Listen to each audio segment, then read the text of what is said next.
ಮಹಾರಾಷ್ಟ್ರದಲ್ಲಿ ಹೆಂಗೆ ನಡೀತು ಅಂತಂದರೆ, ಈ ಕರ್ನಾಟಕದಲ್ಲಿ 5 ಗ್ಯಾರಂಟಿ ಕಾಂಗ್ರೆಸ್ ಕೊಟ್ಟಿತ್ತಲ್ವ, ಅಲ್ಲಿ ಇಬ್ಬರು ಕೊಟ್ಟರು, ಯಾರಾಬಿರ್ರಿ.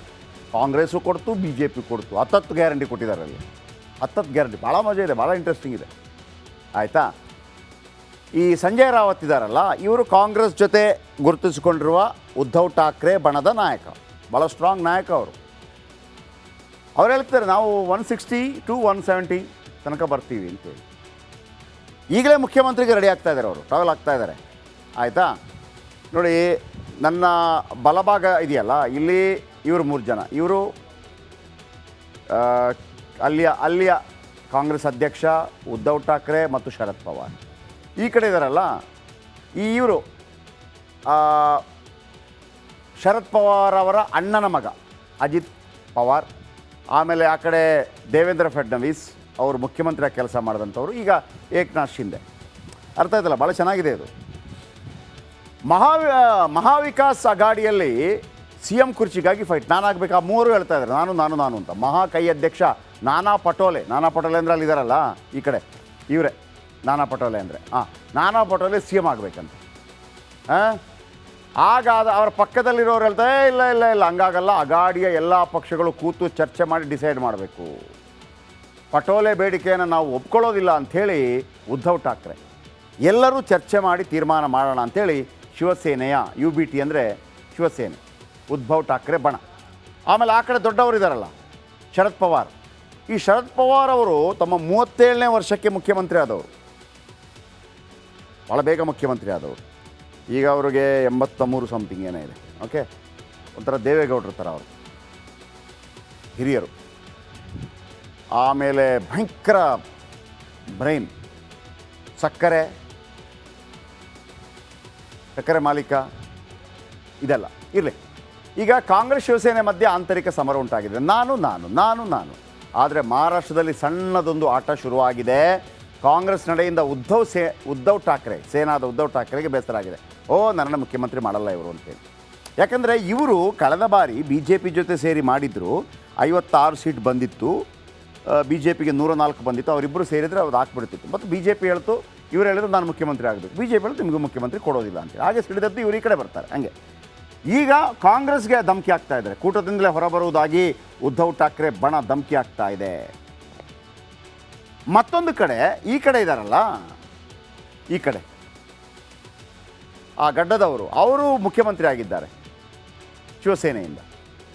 BJPಗೆ ಏನು ಹೇಳುತ್ತೆ, ಅವರನ್ನೇ ಮುಖ್ಯಮಂತ್ರಿಯಾಗಿ ಮುಂದುವರಿಸುತ್ತಾ? ನೋವೇ, ಚಾನ್ಸೇ ಇಲ್ಲ. ಮಧ್ಯದಲ್ಲಿದ್ದಾರಲ್ಲ ದೇವೇಂದ್ರ ಫಡ್ನವೀಸ್ ಅವ್ರನ್ನ ಆಡ್ತಾರೆ. ಫಡ್ನವೀಸ್ಗೂ ಮುಖ್ಯಮಂತ್ರಿ ಆಗುವಂಥ ಆಸೆ ಇದೆ. ಅತಿ ಹೆಚ್ಚು ಸೀಟ್ ಬಂದರೂ DCM ಆಗಿದ್ದರು ಫಡ್ನವೀಸ್, 104 ಬಂದರೂ ಕೂಡ DCM ಆಗಿದ್ದರು. ಯಾಕಂದರೆ ಪಕ್ಷ ಬರೋಬ್ಬರಿ 5 ಬಾರಿ DCM ಆಗೇ ಇದ್ದಾರೆ ಅಜಿತ್ ಪವಾರ್. ಅವ್ರು 20 ವರ್ಷ ಆಯಿತು DCMೇ ಪಾಪ. ಅವ್ರಿಗೊಮ್ಮೆ ಮುಖ್ಯಮಂತ್ರಿ ಆಗಬೇಕು ಅಂತ ಕನಸಿದೆ. ಈ ನಡುವೆ ಇವರನ್ನೆಲ್ಲ ಕಾಂಗ್ರೆಸ್ನ ಎಲ್ಲ ಅಂದರೆ ಅಘಾಡಿಯ ಎಲ್ಲ MLAಗಳು, ಬಹುತೇಕ MLAಗಳು ಬೆಂಗಳೂರು ಕರ್ನಾಟಕದ ರೆಸಾರ್ಟ್ಗೆ ಬರ್ತಾರಂತೆ DK ಶಿವಕುಮಾರ್ ಅವರ ಆತಿಥ್ಯದಲ್ಲಿ ಅನ್ನುವಂಥ ಮಾತುಗಳು ಕೇಳಿ ಬರ್ತಾ ಇದೆ. ಓಕೆ,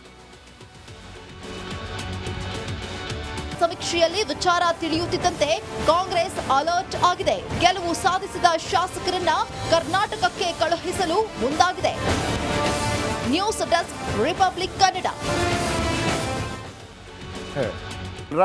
ಆರೋಗ್ಯದ ಬಗ್ಗೆ ಕೋರ್ಟ್ಗೆ ಮಾಹಿತಿ ಕೊಡಬೇಕಲ್ವಾ, ಅದನ್ನು ಮಾಹಿತಿ ಕೊಟ್ಟಿದ್ದಾರೆ. ಏನಾಗುತ್ತೆ ಗೊತ್ತಿಲ್ಲ, ನೋಡೋಣ. ಆವಾಗ ಕೊಟ್ಟು ಬಿಡ್ಬೇಕು. ಆಮೇಲೆ ಇನ್ನಿತರ ಕೇಸ್ ಇರುತ್ತೆ. ಈಗ ಈ ಬಾಂಬ್ ಬ್ಲಾಸ್ಟ್ ಕೇಸ್ ಇದೆಯಲ್ಲ, ಯಾವುದು ರಾಮೇಶ್ವರಂ ಕೆಫೆ, ಇಂಥದ್ದೆಲ್ಲ, ಇದಕ್ಕೆಲ್ಲ ಸ್ವಲ್ಪ ಟೈಮ್ ಇದೆ. ಕೆಲವುದಕ್ಕೆ 120 ಡೇಸ್, ಕೆಲವುದಕ್ಕೆ 60 ದಿವಸ, ಹೀಗೆಲ್ಲ ಇದೆ. ಕೊಲೆ ಕೇಸಲ್ಲಿ 90 ಡೇಸಲ್ಲಿ ಕೊಡಬೇಕು, ಅದನ್ನು ಕೊಟ್ಟಿದ್ದಾರೆ. ಆಮೇಲೆ ನೀವು ಕೊಡ್ತಾ ಹೋಗಿ ಅಂತ ಆ ಥರ. ಈಗ 2ನೇ ಚಾರ್ಜ್ ಶೀಟಲ್ಲಿ ದರ್ಶನ್ ಸಿಕ್ಕಿ ಬೀಳ್ತಾರಾ ಅನ್ನುವಂಥ ದೊಡ್ಡ ಅನುಮಾನ ಕಾಡ್ತಾ ಇದೆ. ಯಾಕಂದರೆ 2ನೇ ಚಾರ್ಜ್ ಶೀಟ್ ಸಲ್ಲಿಸೋದಕ್ಕೆ ಪೊಲೀಸರು ಎಲ್ಲ ಸಿದ್ಧತೆ ಮಾಡ್ತಾರೆ. ಚಾರ್ಜ್ ಶೀಟ್ ಕೋರ್ಟ್ಗೆ ಸಲ್ಲಿಸಬೇಕು. 1,000ಕ್ಕೂ ಅಧಿಕ ಪುಟಗಳ ವರದಿ ಸಲ್ಲಿಸಲು ತಯಾರಿ ಆಗ್ತಾ ಇದೆಯಂತೆ. ಕೊಲೆ ಕೇಸ್ಗೆ ಸಂಬಂಧಪಟ್ಟ ಈ ಹಿಂದೆ ಒಂದು 9,000 ಪುಟಗಳಿತ್ತಲ್ಲ, ಅದಕ್ಕಿಂತ ಹೆಚ್ಚಾಗಿ 20ಕ್ಕೂ ಹೆಚ್ಚು ಸಾಕ್ಷಿಗಳು ಈ ಚಾರ್ಜ್ ಶೀಟಲ್ಲಿ ಇದೆಯಂತೆ. ರೇಣುಕಾಸ್ವಾಮಿ ಹತ್ಯೆ ಕುರಿತ FSL ವರದಿಗಳಿವೆ ಅಂತೆ. ರಿಟ್ರೀವ್ ಮಾಡಿರೋ ಫೋಟೋಗಳನ್ನು ಸಲ್ಲಿಸಲು ಸಿದ್ಧತೆ. ಎಲ್ಲಿಂದ ರಿಟ್ರೀವ್ ಮಾಡಿದ್ರು ನೋಡಿ, ಮತ್ತೊಮ್ಮೆ ಹೇಳ್ತೀನಿ, ಇನ್ನೂ ಕೂಡ ದರ್ಶನ್ ಮೊಬೈಲ್ ರಿಟ್ರೀವ್ ಆಗಿಲ್ಲ ವೀಕ್ಷಕರೇ. ದರ್ಶನ್ ಮೊಬೈಲ್ ರಿಟ್ರೀವ್ ಆಗಿಲ್ಲ. ಐಫೋನು, ಮಾಡೋಕ್ಕೆ ಕಷ್ಟ, ಆದರೆ ಮಾಡದೇ ಇರೋಕ್ಕಾಗಲ್ಲ, ಮಾಡ್ತಾರೆ. It will take time. Okay. ಆದರೆ ಈ ಫೋಟೋ ಯಾರು ತೆಗೆದ್ರು, ಯಾರ ಮೊಬೈಲಿಂದ? ಪುನೀತ್ ಅನ್ನೋನೊಬ್ಬ ಇದ್ದ, ಗೊತ್ತಾ? ಎಸ್, ರೇಣುಕಾಸ್ವಾಮಿ ಕೊಲೆ ನಡೆದಾಗ ಸ್ಥಳದಲ್ಲಿದ್ದ ಪುನೀತ್. ಇವರಿಗೆಲ್ಲ ಒಂದು ಹುಚ್ಚಿದೆ, ಫೋಟೋ ತೆಗೆದು ಬಿಡೋದು. ಯಾವ ಟೈಮು ಏನಾಗುತ್ತೆ ಗೊತ್ತಿರೋದಿಲ್ಲ, ಇಷ್ಟು ಮಾರಣಾಂತಿಕ ಆಗುತ್ತೆ ಅಂತ ಗೊತ್ತಿರ್ಲಿಕ್ಕೆ ಸಾಧ್ಯ ಇಲ್ಲ. ಬಾಸ್ ಇದ್ದಾರೆ, ಎಲ್ಲ ಸಂಭಾಳಿಸ್ತಾರೆ ಅಂತ ಅಂದ್ಕೊಂಡಿರ್ಬೋದು. ಇನ್ನು ಪ್ರತ್ಯಕ್ಷದರ್ಶಿ ಪುನೀತ್ ಮೊಬೈಲ್ನಿಂದ ಆ ಫೋಟೋ ರಿಟ್ರೀವ್ ಆಗಿದೆಯಂತೆ. ಅಲ್ಲಿ ಪಟ್ಟಣಗೆರೆ ಶೆಡ್ನಲ್ಲಿ ತನ್ನ ಗ್ಯಾಂಗ್ ಜೊತೆ ನಿಂತು ಒಂದು ಫೋಟೋ ತೆಗೆಸ್ಕೊಂಡಿದ್ದಾರಂತೆ ದರ್ಶನ್. ರೇಣುಕಾಸ್ವಾಮಿ ಶವದ ಬಳಿ ದರ್ಶನ್ ನಿಂತಿರುವ ಫೋಟೋ ಇದೆಯಂತೆ.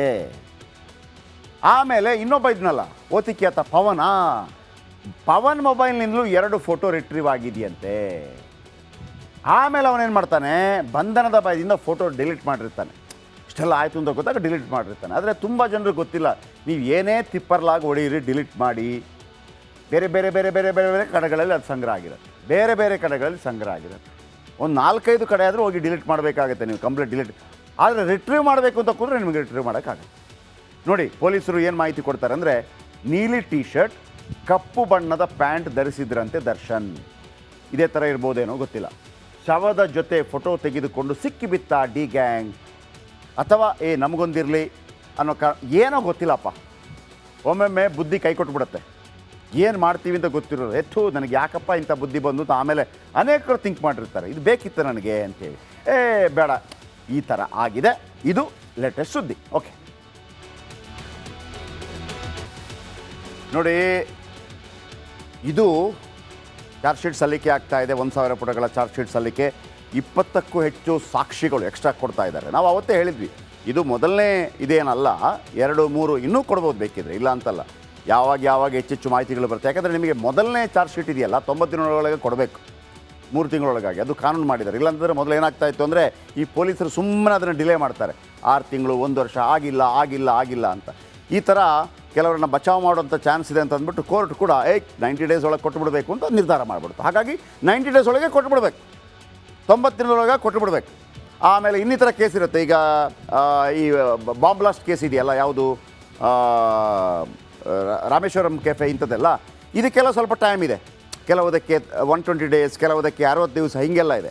ಕೊಲೆ ಕೇಸಲ್ಲಿ 90 ಡೇಸಲ್ಲಿ ಕೊಡಬೇಕು, ಅದನ್ನು ಕೊಟ್ಟಿದ್ದಾರೆ. ಆಮೇಲೆ ನೀವು ಕೊಡ್ತಾ ಹೋಗಿ ಅಂತ, ಆ ಥರ. ಈಗ 2ನೇ ಚಾರ್ಜ್ ಶೀಟಲ್ಲಿ ದರ್ಶನ್ ಸಿಕ್ಕಿ ಬೀಳ್ತಾರಾ ಅನ್ನುವಂಥ ದೊಡ್ಡ ಅನುಮಾನ ಕಾಡ್ತಾ ಇದೆ. ಯಾಕಂದರೆ 2ನೇ ಚಾರ್ಜ್ ಶೀಟ್ ಸಲ್ಲಿಸೋದಕ್ಕೆ ಪೊಲೀಸರು ಎಲ್ಲ ಸಿದ್ಧತೆ ಮಾಡ್ತಾರೆ. ಚಾರ್ಜ್ ಶೀಟ್ ಕೋರ್ಟ್ಗೆ ಸಲ್ಲಿಸಬೇಕು. 1000ಕ್ಕೂ ಅಧಿಕ ಪುಟಗಳ ವರದಿ ಸಲ್ಲಿಸಲು ತಯಾರಿ ಆಗ್ತಾ ಇದೆಯಂತೆ. ಕೊಲೆ ಕೇಸ್ಗೆ ಸಂಬಂಧಪಟ್ಟ ಈ ಹಿಂದೆ ಒಂದು 9000 ಪುಟಗಳಿತ್ತಲ್ಲ, ಅದಕ್ಕಿಂತ ಹೆಚ್ಚಾಗಿ 20ಕ್ಕೂ ಹೆಚ್ಚು ಸಾಕ್ಷಿಗಳು ಈ ಚಾರ್ಜ್ ಶೀಟಲ್ಲಿ ಇದೆಯಂತೆ. ರೇಣುಕಾಸ್ವಾಮಿ ಹತ್ಯೆ ಕುರಿತ FSL ವರದಿಗಳಿವೆ ಅಂತೆ. ರಿಟ್ರೀವ್ ಮಾಡಿರೋ ಫೋಟೋಗಳನ್ನು ಸಲ್ಲಿಸಲು ಸಿದ್ಧತೆ. ಎಲ್ಲಿಂದ ರಿಟ್ರೀವ್ ಮಾಡಿದ್ರು ನೋಡಿ, ಮತ್ತೊಮ್ಮೆ ಹೇಳ್ತೀನಿ, ಇನ್ನೂ ಕೂಡ ದರ್ಶನ್ ಮೊಬೈಲ್ ರಿಟ್ರೀವ್ ಆಗಿಲ್ಲ ವೀಕ್ಷಕರೇ. ದರ್ಶನ್ ಮೊಬೈಲ್ ರಿಟ್ರೀವ್ ಆಗಿಲ್ಲ. ಐಫೋನು ಮಾಡೋಕ್ಕೆ ಕಷ್ಟ, ಆದರೆ ಮಾಡದೇ ಇರೋಕ್ಕಾಗಲ್ಲ, ಮಾಡ್ತಾರೆ. It will take time. Okay. ಆದರೆ ಈ ಫೋಟೋ ಯಾರು ತೆಗೆದ್ರು, ಯಾರ ಮೊಬೈಲಿಂದ? ಪುನೀತ್ ಅನ್ನೋನೊಬ್ಬ ಇದ್ದ, ಗೊತ್ತಾ? ಎಸ್, ರೇಣುಕಾಸ್ವಾಮಿ ಕೊಲೆ ನಡೆದಾಗ ಸ್ಥಳದಲ್ಲಿದ್ದ ಪುನೀತ್. ಇವರಿಗೆಲ್ಲ ಒಂದು ಹುಚ್ಚಿದೆ, ಫೋಟೋ ತೆಗೆದು ಬಿಡೋದು. ಯಾವ ಟೈಮು ಏನಾಗುತ್ತೆ ಗೊತ್ತಿರೋದಿಲ್ಲ, ಇಷ್ಟು ಮಾರಣಾಂತಿಕ ಆಗುತ್ತೆ ಅಂತ ಗೊತ್ತಿರ್ಲಿಕ್ಕೆ ಸಾಧ್ಯ ಇಲ್ಲ. ಬಾಸ್ ಇದ್ದಾರೆ, ಎಲ್ಲ ಸಂಭಾಳಿಸ್ತಾರೆ ಅಂತ ಅಂದ್ಕೊಂಡಿರ್ಬೋದು. ಇನ್ನು ಪ್ರತ್ಯಕ್ಷದರ್ಶಿ ಪುನೀತ್ ಮೊಬೈಲ್ನಿಂದ ಆ ಫೋಟೋ ರಿಟ್ರೀವ್ ಆಗಿದೆಯಂತೆ. ಅಲ್ಲಿ ಪಟ್ಟಣಗೆರೆ ಶೆಡ್ನಲ್ಲಿ ತನ್ನ ಗ್ಯಾಂಗ್ ಜೊತೆ ನಿಂತು ಒಂದು ಫೋಟೋ ತೆಗೆಸ್ಕೊಂಡಿದ್ದಾರಂತೆ ದರ್ಶನ್. ರೇಣುಕಾಸ್ವಾಮಿ ಶವದ ಬಳಿ ದರ್ಶನ್ ನಿಂತಿರುವ ಫೋಟೋ ಇದೆಯಂತೆ. ಆಮೇಲೆ ಇನ್ನೊಬ್ಬ ಇದ್ನಲ್ಲ, ಓತಿಕ್ಯಾತ ಪವನ್ ಮೊಬೈಲ್ನಿಂದಲೂ 2 ಫೋಟೋ ರಿಟ್ರೀವ್ ಆಗಿದೆಯಂತೆ. ಆಮೇಲೆ ಅವನೇನು ಮಾಡ್ತಾನೆ, ಬಂಧನದ ಭಯದಿಂದ ಫೋಟೋ ಡಿಲೀಟ್ ಮಾಡಿರ್ತಾನೆ. ಇಷ್ಟೆಲ್ಲ ಆಯಿತು ಅಂತ ಗೊತ್ತಾಗ ಡಿಲೀಟ್ ಮಾಡಿರ್ತಾನೆ. ಆದರೆ ತುಂಬ ಜನರಿಗೆ ಗೊತ್ತಿಲ್ಲ, ನೀವು ಏನೇ ತಿಪ್ಪರ್ಲಾಗಿ ಹೊಡೆಯಿರಿ, ಡಿಲೀಟ್ ಮಾಡಿ, ಬೇರೆ ಬೇರೆ ಬೇರೆ ಬೇರೆ ಬೇರೆ ಬೇರೆ ಕಡೆಗಳಲ್ಲಿ ಅದು ಸಂಗ್ರಹ ಆಗಿರುತ್ತೆ. ಬೇರೆ ಬೇರೆ ಕಡೆಗಳಲ್ಲಿ ಸಂಗ್ರಹ ಆಗಿರುತ್ತೆ. ಒಂದು 4-5 ಕಡೆ ಆದರೂ ಹೋಗಿ ಡಿಲೀಟ್ ಮಾಡಬೇಕಾಗುತ್ತೆ ನೀವು, ಕಂಪ್ಲೀಟ್ ಡಿಲೀಟ್.